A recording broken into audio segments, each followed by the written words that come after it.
ترکی کی شہریت ہم کس طرح سے حاصل کر سکتے ہیں؟ یہ ایک ایسا کوشچن ہے جو بہت سارے کلائنٹس ہم سے پوچھتے ہیں جن کا ویزا لگ چکا ہوتا ہے یا جو ویزا اپلائی کرنے کے خواہش مند ہوتے ہیں کہ کس طرح ہم ترکی کی سٹیزن شپ یعنی کہ وہاں کی ریزیڈنسی نیشنلٹی حاصل کر سکتے ہیں۔ اگر آپ بھی سٹیزن حاصل کرنا چاہتے ہیں ترکی کی یا ویزا حاصل کرنا چاہتے ہیں تو یہ ویڈیو آپ کے لیے ہے، پورا دیکھیں تاکہ تمام تر پوائنٹس آپ کے سامنے کلیئر ہو سکیں۔ آج آپ کو میں 5 پوائنٹس بتاؤں گا جن کی بنا پر آپ ترکی کی سٹیزن شپ حاصل کر سکتے ہیں، اس لیے آپ اس ویڈیو کو پورا دیکھیں تاکہ تمام تر پوائنٹس کو آپ غور سے سن لیں تاکہ کوئی کنفیوژن نہ رہے۔ تو چلیے بنا دیری کیے اس ویڈیو کا آغاز کرتے ہیں۔ اچھا جی، جو سب سے پہلا پوائنٹ ہے وہ یہ ہے کہ اگر آپ وہاں پر پراپرٹی پرچیز کرتے ہیں اور پراپرٹی کی جو مالیت ہے وہ کم از کم آپ کی $2.5 لاکھ ہونی چاہیے۔ اگر آپ $2.5 لاکھ کی پراپرٹی پرچیز کرتے ہیں تب آپ ترکی کی نیشنلٹی حاصل کر سکتے ہیں، لیکن اس میں بھی کچھ شرائط ہیں کہ اگر آپ پراپرٹی پرچیز کر لیتے ہیں تو آپ کم از کم 3 سال کے بعد ہی وہ پراپرٹی سیل کر سکتے ہیں، اس کے بعد پہلے سیل نہیں کر سکتے۔ سیکنڈلی، اگر آپ میرڈ ہیں، آپ کے بچے ہیں، تو اس میں اگر کوئی بچہ 18 سال سے کم ہے تو اسے نیشنلٹی ملے گی، اگر کوئی بچہ 18 سال سے کم زیادہ ہے تو اس کو نیشنلٹی نہیں ملے گی۔ یہ پوائنٹ آپ نے یاد رکھنا ہے۔ ہمارا جو دوسرا پوائنٹ ہے کہ کس طرح سے آپ ترکی کی نیشنلٹی حاصل کر سکتے ہیں وہ یہ ہے کہ اگر آپ وہاں پر کوئی بھی کمپنی لانچ کرتے ہیں اور اس کمپنی میں کم از کم 50 امپلائیز آپ رکھتے ہیں ترکش، اور ان کو وہ سیلری دیتے ہیں، اس کے علاوہ ان کو آپ انشورنس بھی پرووائڈ کرتے ہیں، اور وہ انشورنس جو ہے وہ کم از کم 1000 لیرے کی ہونی چاہیے۔ اگر آپ یہ دونوں چیزیں کور کر دیتے ہیں تو اس کی بنا پر بھی آپ ترکی کی سٹیزن شپ حاصل کر سکتے ہیں۔ یہ بات یاد رہے کہ صرف اس سے کام نہیں چلے گا کہ آپ ایک کمپنی لانچ کر لیں اور وہاں پر امپلائیز رکھ لیں، بلکہ جب امیگریشن آپ کے آفس کو وزٹ کرے گی تو وہ یہ بھی دیکھیں گے کہ کیا آپ نے جابز جو ہیں وہ پرووائڈ کی ہیں، اور سیکنڈ آپ نے انشورنس پرووائڈ کی ہے اپنے امپلائیز کو یا نہیں، اس کی بنا پر آپ کو سٹیزن شپ جو ہے وہ پرووائڈ کی جائے گی۔ اچھا، جو تیسرا پوائنٹ ہے وہ یہ ہے کہ اگر آپ $5 لاکھ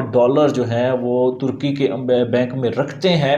اور اس کو آپ 3 سال تک وہیں پڑا رہنے دیتے ہیں اور اسے وڈرا نہیں کرتے تو اس کی بنا پر بھی آپ کو ترکی سٹیزن شپ حاصل کر سکتے ہیں، ترکی کی شہریت حاصل کر سکتے ہیں۔ اب $5 لاکھ آپ خود حساب لگا لیں کہ کتنا بنتا ہے۔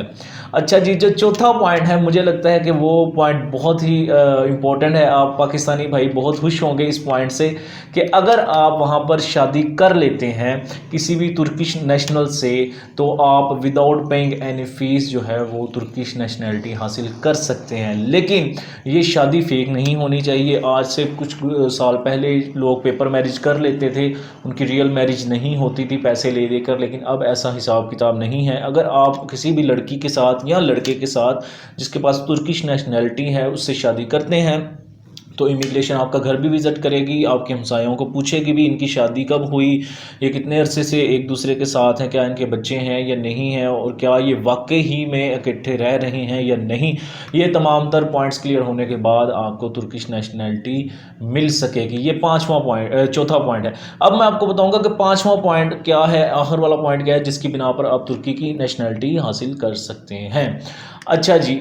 ترکی کی نیشنلٹی حاصل کرنے کے لیے 5واں جو پوائنٹ ہے وہ ہے کہ آپ کے پاس ورک پرمٹ ہونا چاہیے۔ بعض اوقات اسٹوڈنٹس جو ہیں ہم سے یہ کوشچن پوچھتے ہیں کہ کیا ہم اسٹڈی ویزا پر جاتے ہیں تو کیا ہمیں ترکی کی نیشنلٹی ملے گی؟ ایسا ہرگز نہیں ہے۔ اگر آپ ترکی کی نیشنلٹی لینا چاہتے ہیں اس کے چاروں پوائنٹس کے علاوہ تو آپ کے پاس ورک پرمٹ ہونا ضروری ہے۔ یاد رہے کہ اگر آپ اسٹوڈنٹ ویزا پر ہیں، چاہے آپ 5 سال یا 10 سال بھی پڑھتے رہیں، آپ کو نیشنلٹی نہیں ملے گی۔ اگر آپ کے پاس ورک پرمٹ ہو اور آپ 5 سال سے ورک کر رہے ہوں تب آپ نیشنلٹی کے لیے اپلائی کر سکتے ہیں۔ ایک پوائنٹ جو میں بتانا آپ کو بھول گیا، میاں بیوی کے چکر میں جو ہم شادی کرتے ہیں اس کی بنا پر ہمیں ملتی ہے سٹیزن شپ، اور وہ یہ ہے کہ جب آپ کی شادی ہو جاتی ہے تو اس کے بعد جو ہے آپ کو 3 سال کا پرماننٹ ریزیڈنس ملتا ہے، اور پرماننٹ ریزیڈنس کے بعد آپ سٹیزن شپ حاصل کر سکتے ہیں۔ اگر آپ ترکی کی شہریت کے بارے میں کوئی بھی انفارمیشن لینا چاہتے ہیں، ویزا سے ریلیٹڈ کوئی بھی انفارمیشن لینا چاہتے ہیں، ویڈیو کے نیچے یہ بالکل میری انگلی کے ساتھ آپ کو نمبر نظر آتا ہوگا، اس پہ کانٹیکٹ کریں آفس ٹائم پر۔ اور آخر میں آپ سے ریکویسٹ ہے کہ اگر آپ کو یہ ویڈیو اچھی لگی ہو ہماری ویڈیو کو لائک کریں، شیئر کریں، سب سے بڑھ کر بات یہ کہ یہ بیل آئیکن جو آپ کو نظر آ رہا ہے اس کو بھی پریس کر دیں تاکہ تمام تر ویڈیوز آپ تک پہنچائی جا سکے، اور ہمارے چینل کو سبسکرائب کرنا مت بھولیں۔ ایک نئی ویڈیو کے ساتھ آپ کے سامنے دوبارہ حاضر ہوں گے، تب تک کے لیے خدا حافظ۔